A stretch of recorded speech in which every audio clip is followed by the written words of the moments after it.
So we're just doing some markings on the boat at the minute. So the plan is I want to put a locker here. So I'm going to cut a hole, I think, there for a locker. Going to look at lockers and look at measurements and see what we can get in there. So normally we've got the fuel can here and the height is about there, so we've got plenty of clearance.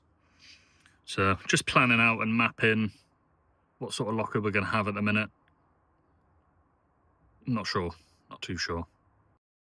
So I found this one on eBay. I had 8% voucher code off it, so I brought it down to about 30 quid. So let's get this one on order.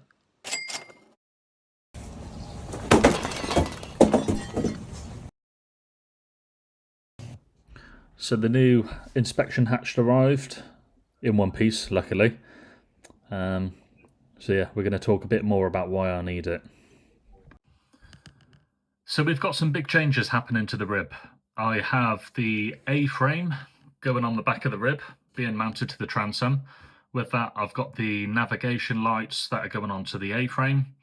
I've also got the 360 light, a deck light, and a couple of other things in the pipeline relating to the frame, but they're coming at a later date. In the next couple of weeks, this work is taking place with having the A-frame fitted. I'm also having holes cut in the console for the VHF radio, switch panel. What else? I think we're moving a couple of other things around in there as well. So once that's all complete, I need a bigger access hole to get in to do all the wiring. So initially we're going to take the rib. I say we, it's just me. There's no one else, it's me. Somebody pointed this out the other day. I'll keep saying we, but it's just I. So I'm going to take the rib down near Plymouth to have the work done for the frame fitting and the holes cut in the console. So with all the bits and bobs and all the wires that need wiring in, on the rib at the moment, I have a I think it's about a 6-inch hatch at the minute, and it is far too small to do any wiring. I can't fit both my hands in there to sort of crimp and put wires in, screw stuff in and that sort of stuff. So hence the bigger hatch, which, as you can see, is quite, spacious.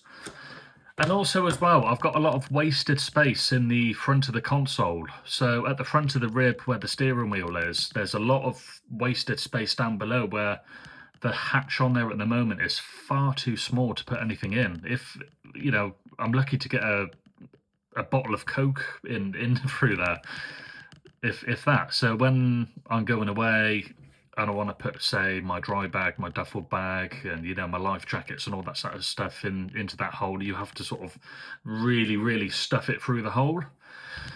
Stuff's going to get damaged. It's not great. I'm not a fan of it. So I'm going to use this one. Pull it right at the front of the boat, as you can see in the first part of the video, and utilize the space a lot more. So yeah, I think on the next video, or maybe in the next week or two or so, I should have the boat back with a new video of it being all fitted and that sort of stuff. And then the video after that, when it's back into storage down where I live, should be then another video of me wiring everything in. So we got big stuff happening with the rib. I'm looking forward to it. Yeah, so we'll see how things go, and I'll keep you all updated.